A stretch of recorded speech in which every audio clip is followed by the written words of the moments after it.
Hello everyone, welcome to Inconvenient Truths. I'm your host, Jennifer Zeng.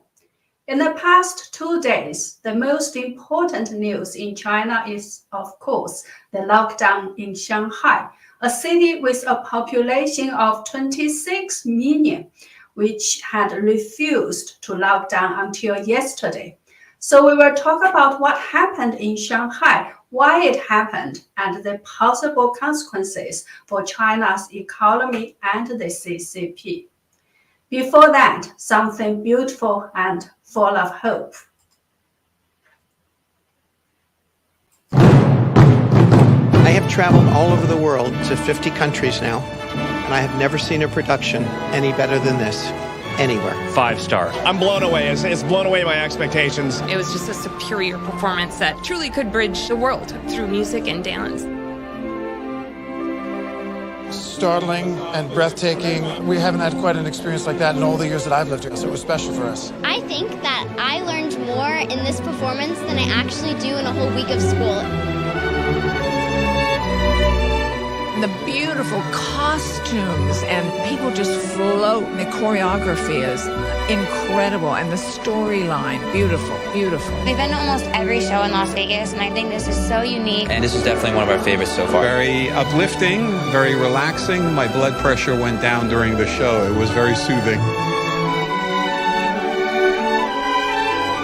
When I came here tonight, I felt very dejected about the human race, about everything going on in this world. And during the performance, I just felt now there is hope for each of us individually, as well as for all of us collectively.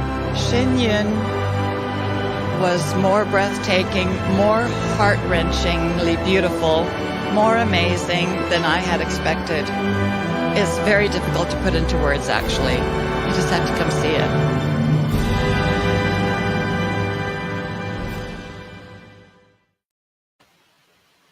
Now there is hope.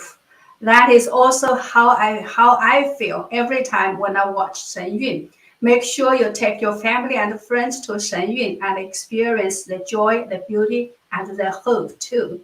Buy from shenyun.shoe/Jennifer-Zeng and you will save the handling fees. Now let's go to Shanghai, a totally different place that is currently under the curse of the CCP virus.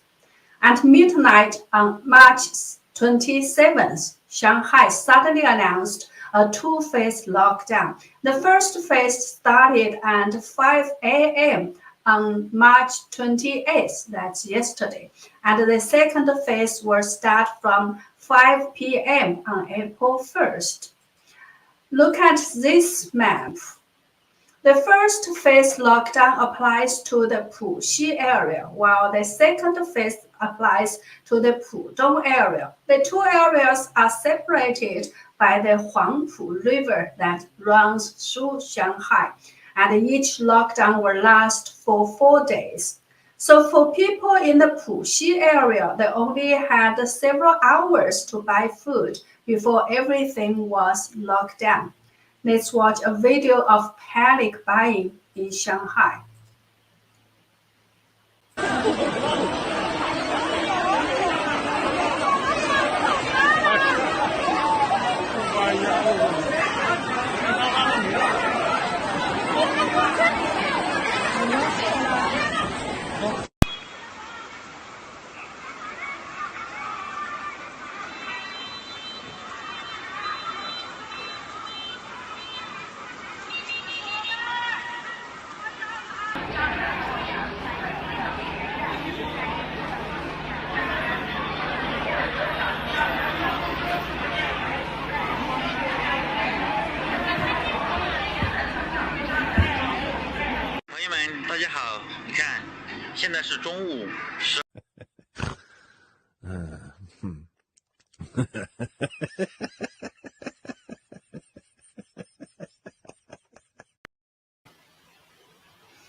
And how bad is the situation?